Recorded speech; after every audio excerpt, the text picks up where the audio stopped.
सरस्वती शिक्षा समिति पाली द्वारा संचालित ऑनलाइन क्लासों में प्रिय भैया बहनों का हार्दिक स्वागत। कक्षा 9वीं विषय सामाजिक विज्ञान अर्थशास्त्र से संबंधित अध्याय 1 पालमपुर गांव की कहानी भाग 3।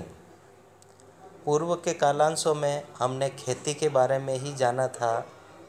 अब आगे की स्लाइड में हम जानेंगे किसानों में भूमि का वितरण।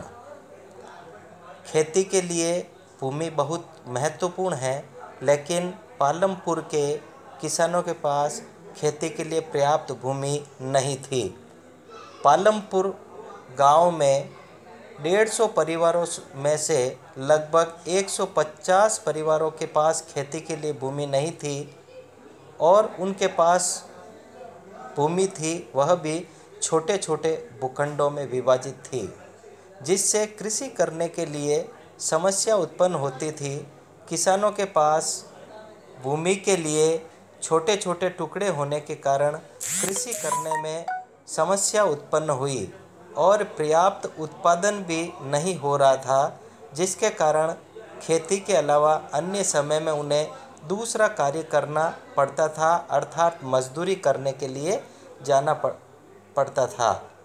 अतः हमने इस स्लाइड में जाना कि किसानों के पास जो खेती थी वह भी अपर्याप्त थी और छोटे छोटे टुकड़ों में विभाजित होने के कारण किसानों को बड़ी समस्या आ रही थी। लीजिए आगे की स्लाइड में हम जानेंगे श्रम की व्यवस्था। भूमि के पश्चात श्रम उत्पादन का दूसरा आवश्यक घटक है। खेती में बहुत ज़्यादा परिश्रम की आवश्यकता होती है।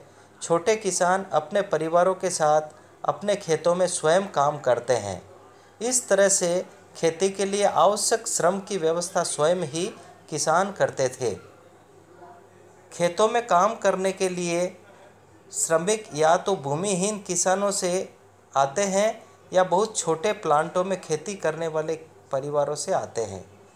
खेती करने वाले मजदूरों को नकद या वस्तु के रूप में भुगतान दिया जाता था, अर्थात श्रम किसान परिवार अपने खेतों में स्वयं ही अपने परिवार के माध्यम से करता था या दूसरे मजदूरों को बुलाता था, तो उनको या तो वस्तु या पैसे देकर उनका श्रम की मेहनत किसान उनको दिया करता था।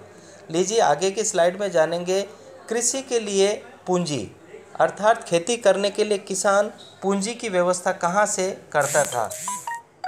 खेती को आधुनिक तरीके से करने के लिए किसानों को बहुत अधिक पूंजी की आवश्यकता होती थी, अतः अब उनको पहले की अपेक्षा ज़्यादा पैसा चाहिए।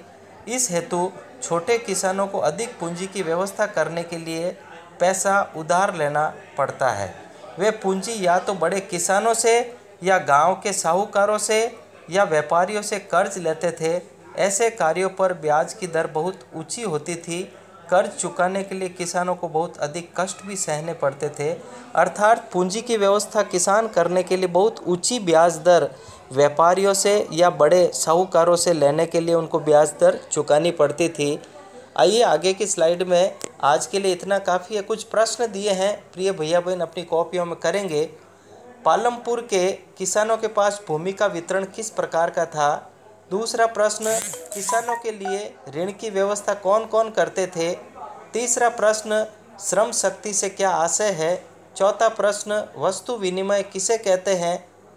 पांचवा प्रश्न, निजी व्यक्तियों से किसानों को ऋण लेना क्यों महंगा पड़ता था। ये सारे प्रश्न प्रिय भैया बहन अपनी कॉपियों में सुंदर लिखावट में करेंगे, ऐसी आप सबसे मेरी अपेक्षा है। बहुत बहुत धन्यवाद।